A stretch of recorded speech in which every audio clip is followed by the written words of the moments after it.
Namaskar, greetings and gratitude. I welcome you all to another Inspirational Talks.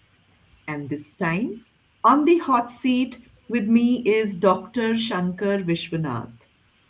Good morning, Doctor. How are you doing? Good morning. And I'm doing great by God's grace. Hope the same at your end too. Yes, Thank you. my Thank you, pleasure. first of all, for having me here and giving me an opportunity to be a part of your broadcast.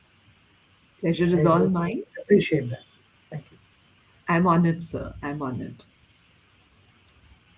Dr. Shankar Vishwanath is a corporate training specialist. He is a happy and grateful person. He values and believes in being empathetic and respectful to others. So nice. He commits to live his life with passion, integrity, and a positive attitude. He delivers experiential, results driven training programs tailored to corporate needs. He believes that we have all the resources within us to create excellence in whatever field we choose to. His training sessions are known for their practical, application oriented, and measurable impact, helping organizations foster stronger leadership, communication, and collaboration among delegates. This is so wonderful, sir. This is so wonderful. Thank Sir, please tell me, with your 29 years in senior leadership at Fortune 500 companies and 10 years in learning and development, what pivotal moment shifted your focus to training others? And how has it maintained a positive, grateful attitude fueled with passion? you. So this is the second biggest incident in my life. So the first one happened in 1985 when I enrolled for the CA course, little knowing that I'm going to fail 10 times in that journey. But I didn't give up. So that is the first big incident in my life, I would say. The second one happened in 2014. So it's almost now 12 years. I will not go into the details of it. 29 years into the corporate world, already reached a saturation point. And what happened at a personal level was the last nail in the coffin, you can say. And that's what prompted me to come out of the corporate world. I was very clear what I'm not going to do, and that was get back to the corporate world. But I was not sure what I will do. And I went to Image Consulting Business Institute to resolve the problem which had happened. And they said that problem cannot be addressed right now. However, we see some potential in you, and if you think you can start a second career as a soft skills trainer, we are more than happy to help you in this journey. And that's how this entire shift from the corporate world to the training fraternity, training and development field started. And when I reflect back, uh, after I became a CA, I have helped many people become CAs.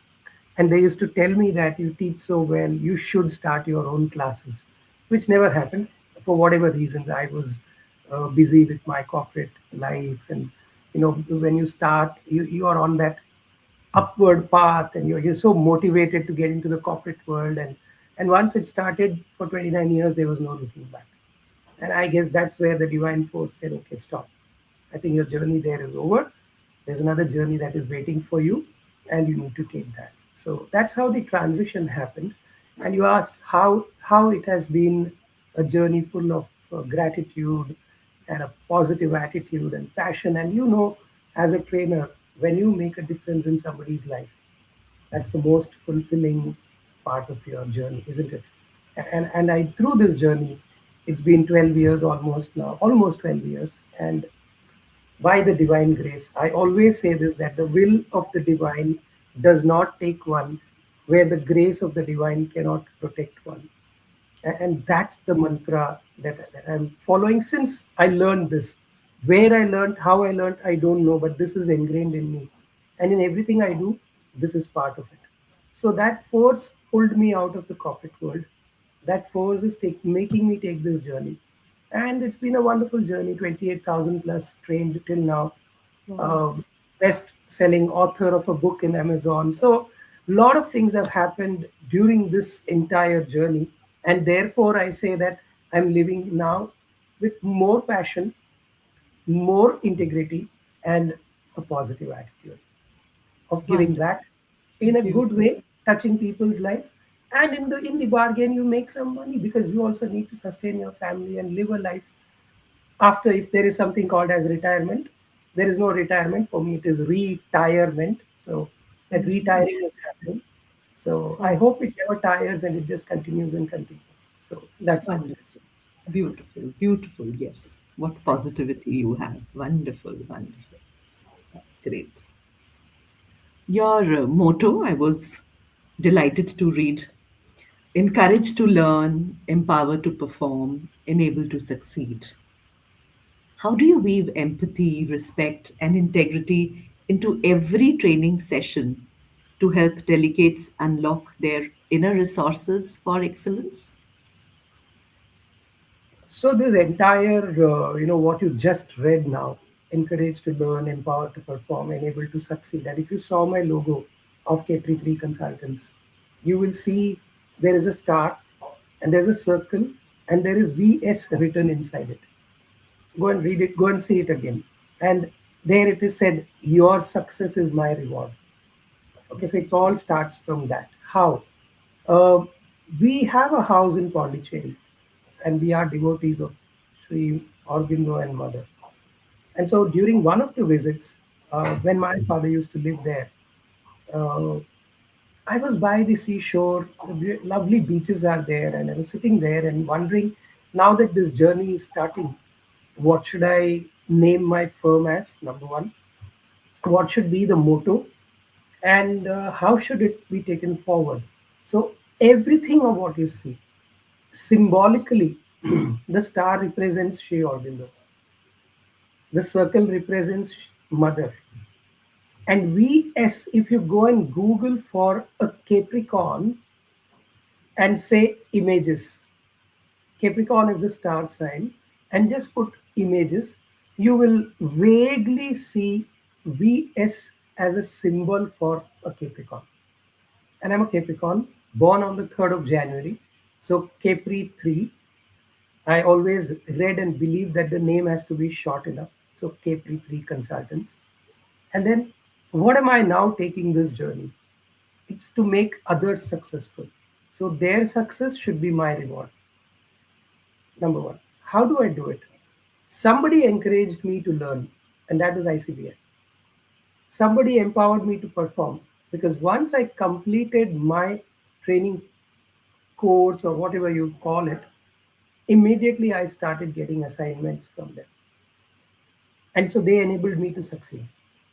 Though they have not said it in as many words. So that is what my gratitude was, that I need to now start encouraging people to learn, empower them to perform, and enable them to succeed. Now, if you don't have empathy in this process, if you cannot put yourself, it's very easy to say, put yourself into the shoes of the other person.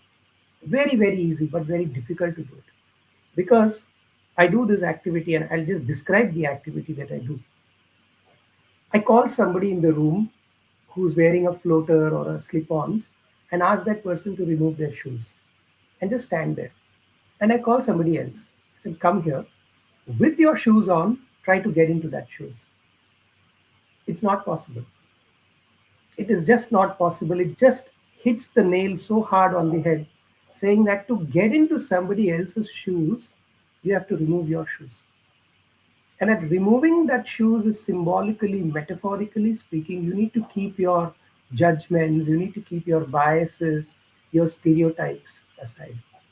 Now, that is what I learned. If I have to go and stand there as a trainer, and because I have taken that journey from being a corporate director, earning good salary, good perks, good designation, good emoluments, everything that goes with it.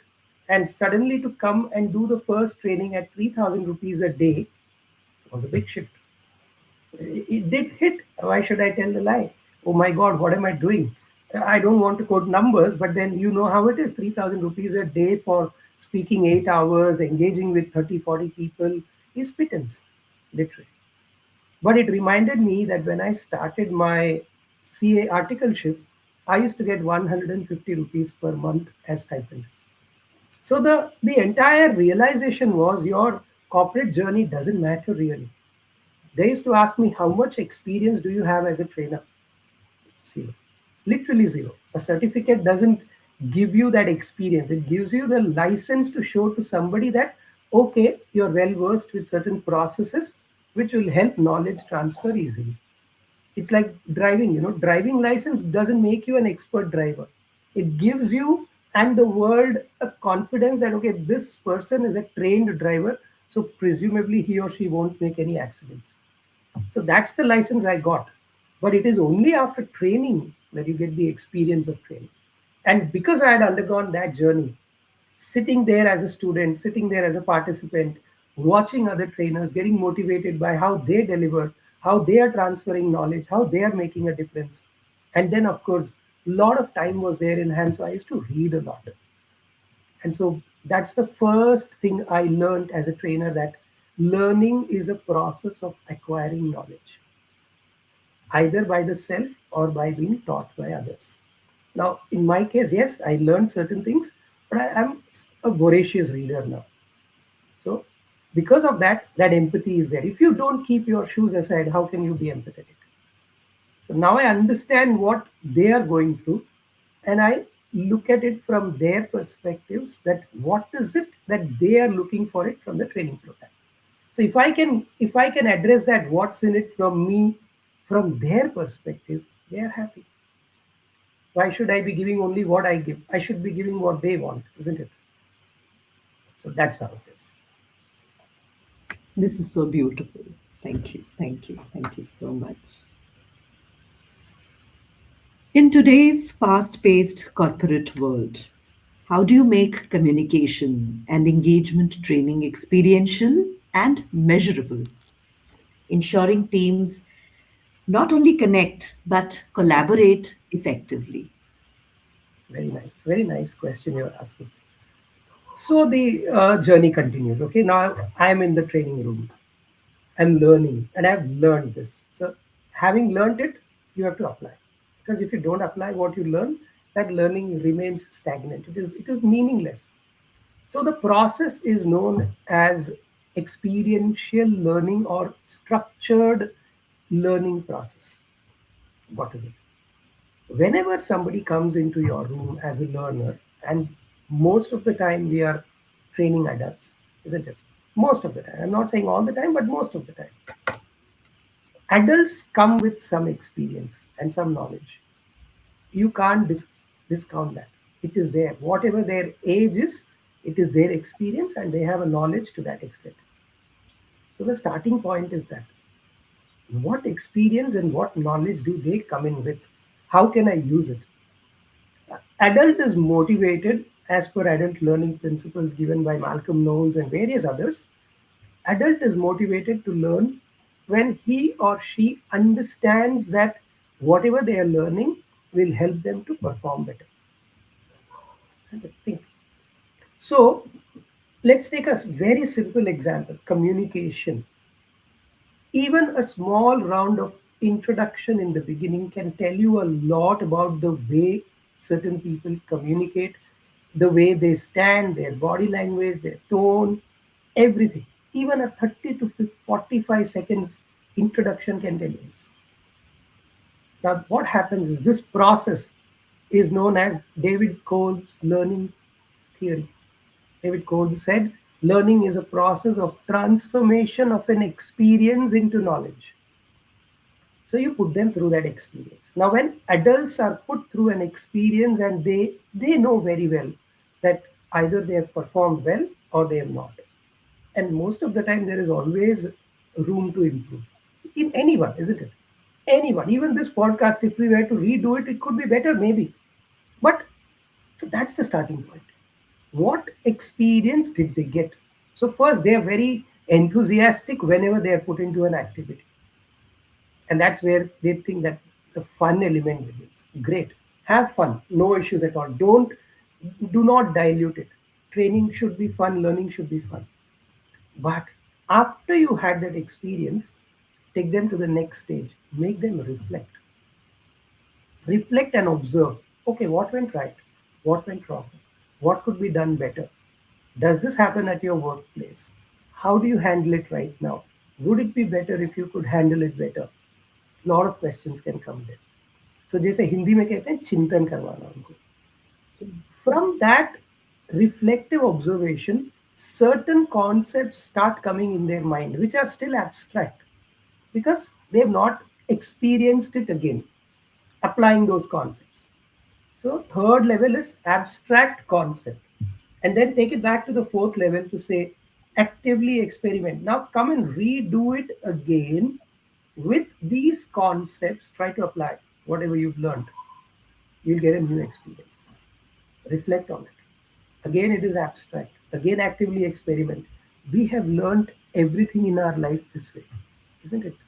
I'll give you a small example. Did you know cooking when you were just born? No. No, right? There came a situation maybe when mama was out and you had to cook for the first time. And you cooked. Whatever you knew, you cooked the way you knew. So that cooking, what you did was the concrete experience, the first concrete experience. Okay, namak zyada ho gaya, ye kam ho gaya, whatever. Then you reflected, what happened? How is it that what I cooked doesn't taste like my mother's taste?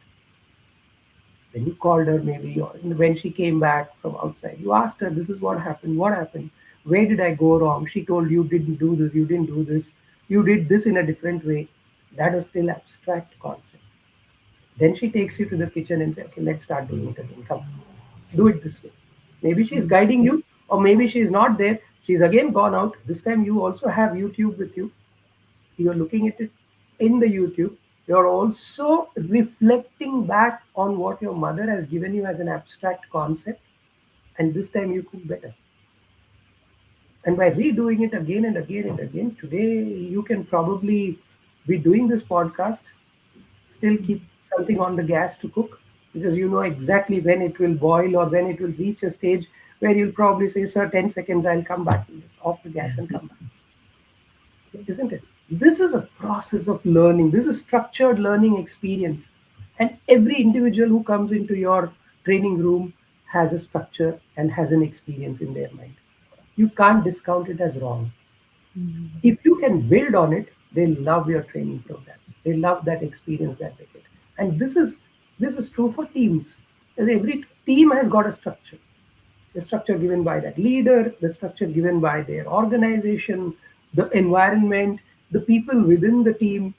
If you can address this collectively, that becomes a team building program. It's not fun. Games is not for the sake of games. Many trainers do it that way. We had a lot of fun today. Great. But what did you learn? I don't know. Yeah. Was it just a paid holiday that corporate sent you there for? No. There could be others who strongly believe that, okay, knowledge has to be given. So we had a lot of learning today. But did you have fun? Nah. Pretty boring. The training was, the trainer only kept talking all the way. No. So it has to be a good mix of experiential activities as well as reflective observations, concepts that emerge out of it, and always taking it back to say, hey, how do you apply it in your workplace after you go back? So that's how the experiential learning really has its effect on the minds, as well as they go back with that enthusiasm to apply it back. So, Wonderful, wonderful. So I can also say that I am into experiential learning today with you. Thank you. Time and stress management is yeah. a core strength of yours. What one practical tool or exercise from your progress that listeners can apply immediately to boost productivity without burnout? anything. So, what my core learning till now in this journey of training has been that there are two topics if one masters as a trainer. One is emotional intelligence, and the other one is transactional analysis. If you can, well, mastering the whole life will go, but if you can improve your knowledge in these two topics, you can handle any training program. And I'll tell you why. Okay. When you're watching, let's say, your favorite Netflix or Amazon series, you're binge watching. Okay? Tomorrow you know that you have a meeting at in the morning at 9:30. Yet you're binge watching. Where is time flying now? Think about it. You're not concerned about time. You're not concerned whether I will be in that meeting in a groggy-eyed manner. So time essentially, if you look at it in a different way, it is like a wave of water coming when you go and stand on the beach. When the wave recedes, you feel that it is taking a part of your feet and the ground underneath your feet is moving. And so you hold hands to stay put. Am I right? Otherwise, you'll be sucked inside and you'll go with the water. Time is like that. Time will come, time will hit you because time doesn't stop for you. It existed before you came, it exists now, and it will exist after you go away. Time is eternal. So you will feel that it is taking a part of you when it is going away. When I say you, means your time, without you realizing it. So the first step is realizing that. I'll ask you a statement now. Many of us say, I lost my focus because I got distracted. Isn't it? Is it true, isn't it? That statement. Yes, I yes. lost my focus because I got distracted. It's the most false statement in the world. You don't lose your focus because you get distracted. You get distracted because you lose your focus. There's a difference. How is it that a Mahendra Singh Dhoni or a Tendulkar, sports are very easily relatable?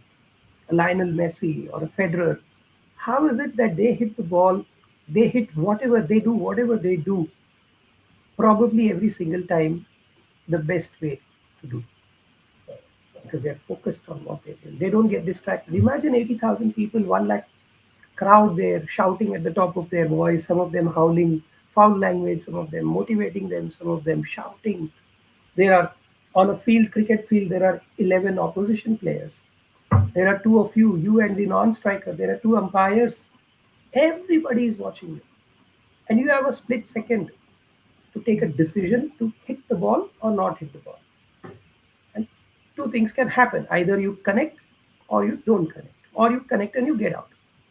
Could be. But 9 out of 10 times they get it right. So the biggest thing, the learning is that you need to stay focused on what you're doing. Number one. Number two, since I said emotional intelligence and TA are the base of everything, during COVID, I developed a tool. It is known as the mental squat. Just like you have physical squats, when you do physical squats, you are improving your back, your hamstring, your knees, your calf, and your ankles. So this is a mental squat. Let's leave the word mental because it is to be done here.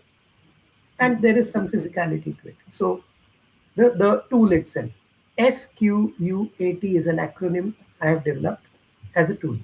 So whenever you get stuck in anything, in corporate, in personal life, wherever, first scribble.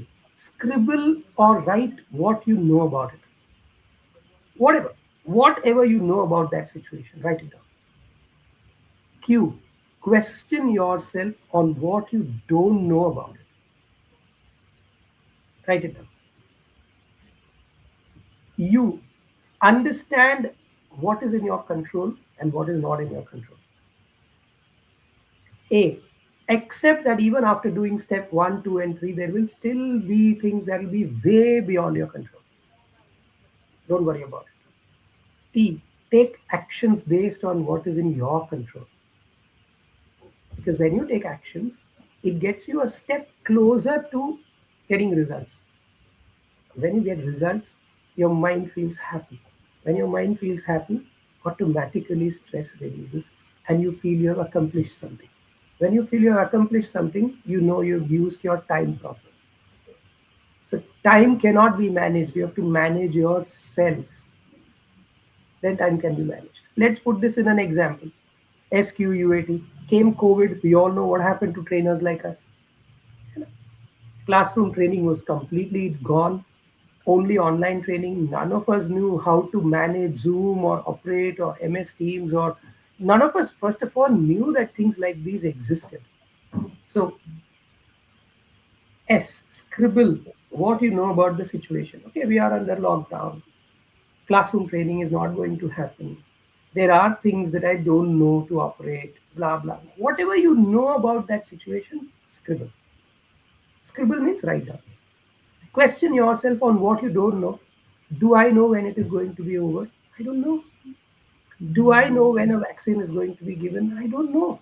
There are a lot of things that I don't know about it. Now, once you have this clarity, you can easily understand what is in your control, what is not in your control. So getting you're thinking that you want a vaccination is in your control. So when you will get it is not in your control. You are putting a post on Facebook or LinkedIn as a marketing tool is in your control. Whether people will read it and whether people will engage with it, whether people will subscribe to your course is not in your control. So understand this. And A is only accept that, okay, even after doing all of this, you may not even get one like, you may not even get one enrollment, whatever. But if you don't take any action, will you get anything? No. And that is what we all did as a family. We sat together, we figured out, okay, it is COVID, we know this is this, we know our bank balance, we know how long it will last, whatever, what we did, all of that. And then I slowly but surely started taking actions. I increased my presence on the social media. And the rest is history, as they say, by the divine grace. Certain people enrolled, that program went well, then they talked good about it, certain more people enrolled, and it happened. It happened. And today it is like, today is probably, if my memory serves me right, today is the 2952nd day or something when I posted without a break in LinkedIn and Facebook. Yeah. Without. Yeah, I was going through your Wednesdays, wisdom, and soulful Sundays. So very So nice. And So it is yes, you are. helping in some manner. Yeah, It is helping me you spread awareness. are. It is helping me to probably be recognized by others. And as they say in business, visibility leads to credibility. Credibility leads to revenue generation. People start trusting you more. People don't buy from you unless they know you, like you, and trust you. So that knowing, liking, and trusting has to be done consistently. And this is where that will of the divine does not take one, where the grace cannot protect comes in. I don't do it with that expectation that, okay, I put a post and 100 people will enroll for my course. Now it's a habit. It's an ingrained habit. So I live with passion, positive attitude, and integrity. Who am I doing it for? Me. I'm doing it for myself. So that I am in touch with what I'm doing. Tomorrow, suddenly a training can come. A lot of these helps me in my training program. So I do it. Absolutely. Out of that, people start liking you, trusting you. Then they start trying you. Then they will buy you. Once they buy you, if it is good, they will repeat you. And once they buy you, try you, repeat you, they will start recommending you. So know, like, trust, try, buy, repeat, and then recommend. That's the process. Design thinking and interpersonal skills often overlap in your sessions. So, can you share a real world example when these helped a team turn a challenge into innovation? Sure. So design thinking, first of all, is a human centered process. The moment it becomes a human centered process, it automatically helps in interpersonal skills. We are interpersonal, human centered. That's how I related to it. Number one, it's a five-stage process, design thinking. So everything keeping the human centricity in the middle, you start questioning. So who is it that this solution is needed for? Keeping the person who needs that solution in mind, number one. So it is empathy. Again, link back to the empathy, comes back straight away. That's Yes. the starting point. Who needs this and what is it that they need? Okay, but this is a thinking from your perspective. So when you go out there and check with a few people who actually need it, you come to know a lot of things about them. That knowing is known as creation of an empathy persona of that user.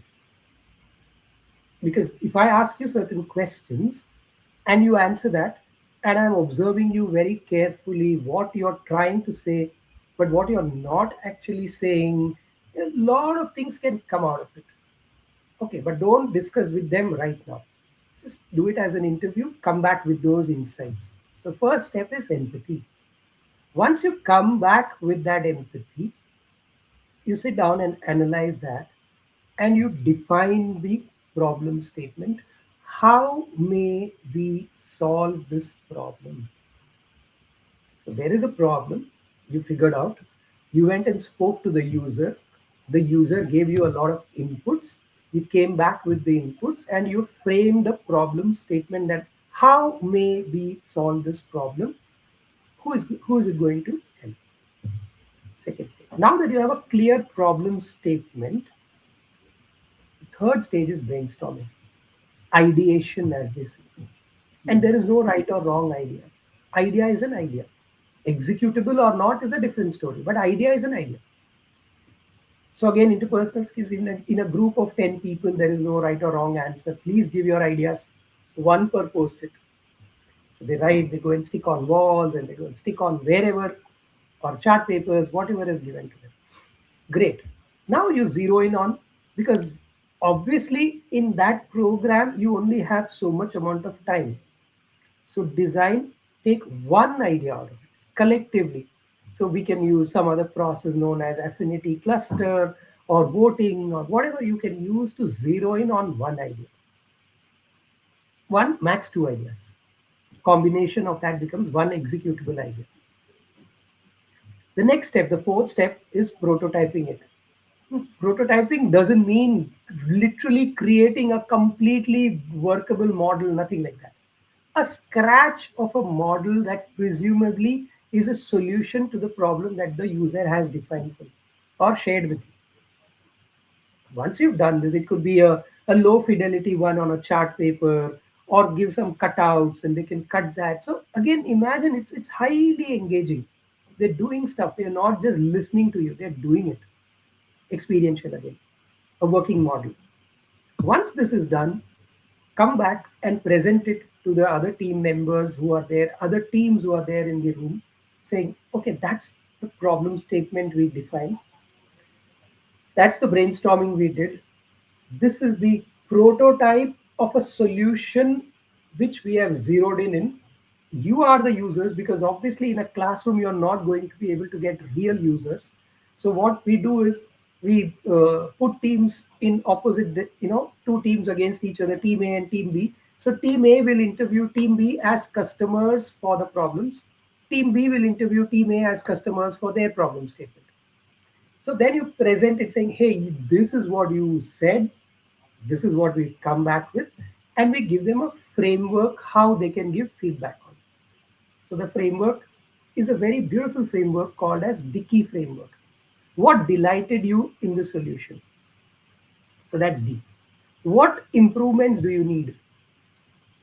Do you have any questions? Do you have any further ideas? That's a Dickey framework. So again, go back. It's a, design thinking is an iterative process. So again, you go back to the brainstorming stage. If required, refine your problem statement. Again, come back to the prototyping stage. Again, go back till you get to the final stage where you have a solution which is executable. Now you have to see the desirability. Is it a desired solution by the customer? viability, can it make business sense, and feasibility. Can I do it within the budgets that are available? All these. This is design thinking in a nutshell. Now you ask me how we use it or how it has helped somebody. So I will not name the institution, but we did this for one of the largest institutions in Mumbai, a college, management institution. And the problem was that the canteen that they were using to have food and breaks, there was no Wi-Fi in the canteen. So every time somebody gets into the canteen, they go to the booking counter, they book something. To make the payment, they have to come out of the canteen because the Wi-Fi was available in the premises, but not inside the canteen. I'm just sharing one problem. There are many other problems like this, but one problem. So this problem statement came. So they brainstormed what can be done. So they came up with a solution. Whether they implemented or not is a different story. But the management was there when the presentations were being made. They were so happy. So one of the solutions was, hey, instead of going there and booking and coming out and why can't we create an app of the canteen itself, which is freely available to the people. They know when the breaks are coming. They can place their orders well in advance. They can use a GPay or any other mode of pay to pay. They just go there to pick up the stuff. And then, of course, there were other problems like sitting arrangement and the movement of animals within the canteen premises, pets. So all that was discussed, and two, three teams came up with solutions which we don't know, but we think were very, very implementable, and the management was very happy. Now, if it can be done for that institution, why can't it be done for any corporate? And And imagine again structured learning experience. Imagine highly experiential, highly. They are on it all the time. Even when we are teaching them the concepts, it is not teaching. They will go through some case studies, they will analyze it, they will have to figure out the processes. We will facilitate. That's highly experiential. And that's how design thinking helps. I mean, today, if you see sitting in the home, you can book your cinema ticket, write the seat which you want, including your food, and an usher comes and delivers it at your footstep. That is design yes. in its simplest form, isn't it? 10 years back, we couldn't imagine we had to stand in queue and all that. So design thinking is a human centered approach to solve unstructured problems. And it is very useful. Training generally is structured, but the moment you get into a training room, it becomes very unstructured. If you as a trainer is not well prepared, and if you don't get the support of the team of people who are sitting there to be trained, and everybody comes with a different mindset. So design thinking helps you to focus and bring back that into personal focus. So that is what design thinking is. Wonderful. Wonderful. Absolutely. My last question to you, sir. Looking ahead, how can leaders and L&D professionals encourage a culture of lifelong learning and performance in an AI-driven workplace? There is This is the biggest myth which we are all treating as a threat. Okay, there is AI, there's no problem, but AI has its own limitations because AI is also created by a human being only. AI hasn't propped up just like that. AI is developed by a human being. So AI combined with HI, who has EI inbuilt. AI most of the time doesn't have EI. So the biggest advantage of AI is that it doesn't get tired. It can do stuff repeatedly millions of times without making mistakes. But AI itself claims that, hey, I can make mistakes. And if you have used AI, you can figure out that it hallucinates. So there is no threat. How to use it is, many times humans get stuck when they need to do something, when they need to think creatively, they get stuck many times. Use AI. there to get yourself started. Thereafter, build on it. It really helps you because it gives you some kind of ideas that you can work upon, and then use your human intelligence there and use it for doing those mundane little tasks. You want to write an email to somebody. There are 70% of the people in this country, maybe more, whom, if you read their emails, you'll find they're the best English writing guys in the world. But put them up in front of 10 people and ask them to speak, you'll figure out they can't speak proper English. So they're already using AI in a different way. Maybe they are using Grammarly, maybe they are using something else to correct and write properly. Isn't it? They're doing that. And most of the people do it here. However, if you were to program it further, so if you learn AI properly, you can today, I mean, this is not an AI session, but you can create certain agents, you can create custom GPTs, which reads whatever is coming its way as you would read it, which interprets it as you would interpret it, and which will reply as if you are replying it. You can put a control in between saying that don't send that email till I tell you. That's a control you have. But imagine you sitting and trying to draft that super correct reply and things like that. You may not. But here you have it in seconds. Review it because you know the context in which it has come. You know what needs to go inside that email as a response. If it aligns with your thinking process and if it aligns with the response to be sent, send it. Have that control with you. But it still saves a lot of time. And that's the biggest complaint that people have, right? I don't have time. So use AI properly to save time. Use AI properly to improve your productivity. And there are ways and means of doing it. So, learning, you have to be a lifelong learner. You can't escape from it. So, learn, and I tell this in my training programs. I learned this from somebody saying, brief, activity, debrief. So, I'm a very bad trainer because I do proper brief. I make you go through an activity and I do proper debriefing to link it back to your workplace. That is experiential learning for me. And I will make you a liar. My God, they say, what is this trainer talking? He's going to make us liar. So, liar again is an acronym for me, which I created. The first step is becoming aware or learning. Learn. Once you learn, you have to internalize it. आत्मसात बोलते हैं जिसको हिंदी में. You have to internalize whatever you learned. Great. Now you have learned, you have internalized, but it is still useless. A is apply. Apply that learning. And once you have learned, internalized, and applied, you're now ready to reteach it to somebody else. And do that. Because that knowledge is not for you to keep, it is to be spread.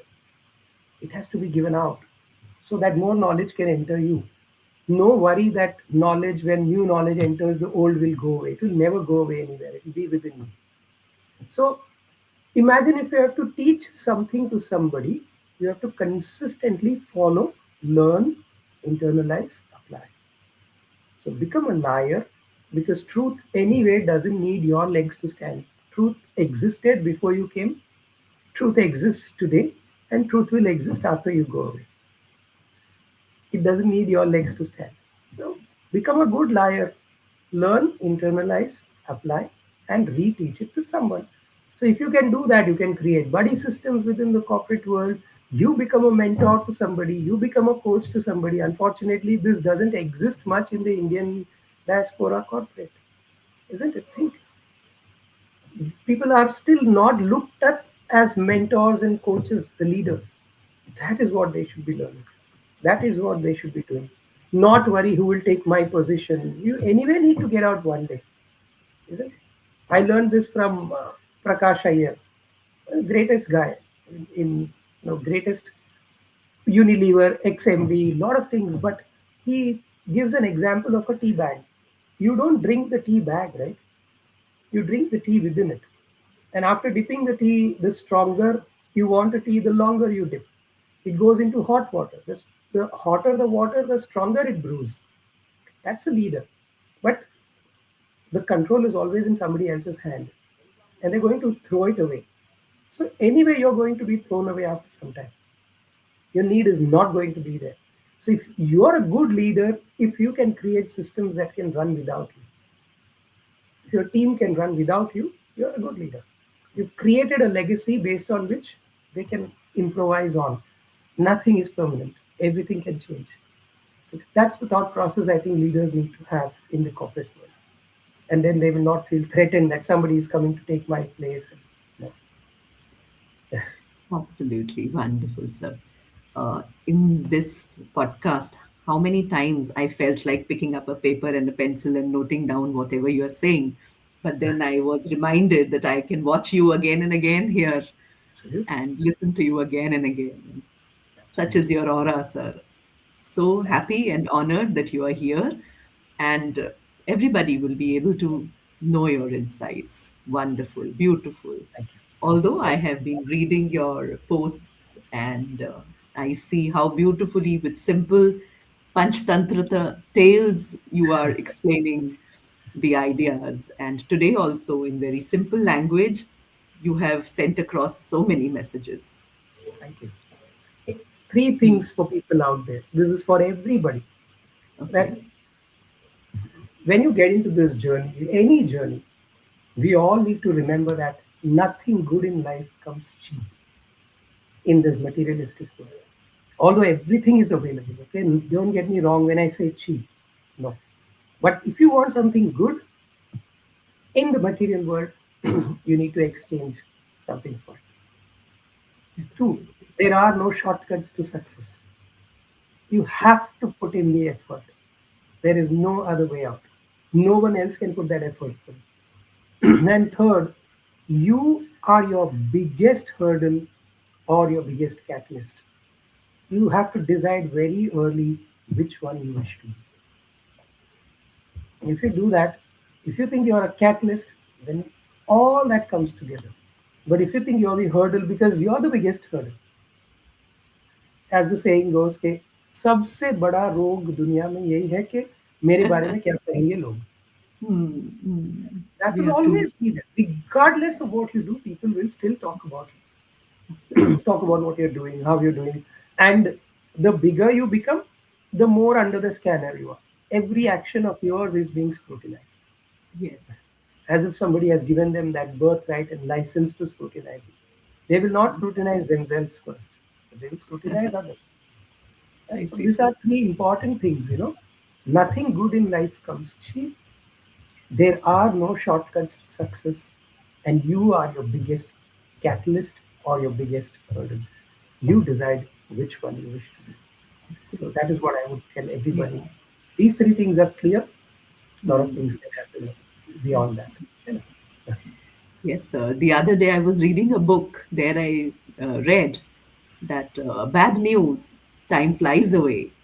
Good news, that you are the Got it. controller of it. Absolutely. So, must make use of that. Wonderful. Wonderful learnings got from you, sir. So many takeaways today. Thank you. Thank you so Thank you much so for much. coming to Thank the you. start. Thank you for having me. And again, all the very best. You're doing a great work by doing these podcasts. And I'm sure that people will watch it, people will learn from it, people will connect with you. And I wish you all the success in all your future podcasts. Thank you so Thank you much. so much. Thank you, sir. Thank you.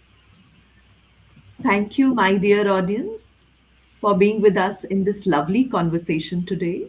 I will come back with another personality who has inspired so many lives. Thank you. Have a good day. Thank you. Namaskar, sir.